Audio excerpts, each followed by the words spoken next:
ये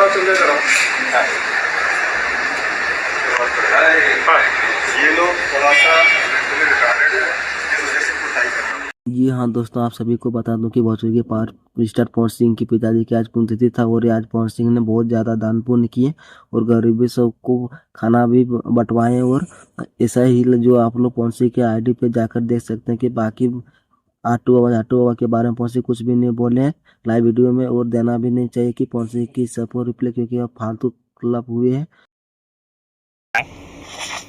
अरे मैं बबलू को लगा रहा हूँ, कमर भाई को। क्या बोले तुम लोग इधर पहुंच गए मतलब? हाँ? 2 घंटे में 2 गवंडी बोला था रुको। कैसे पूरी गाड़ी देखते देखते जा रहे थे।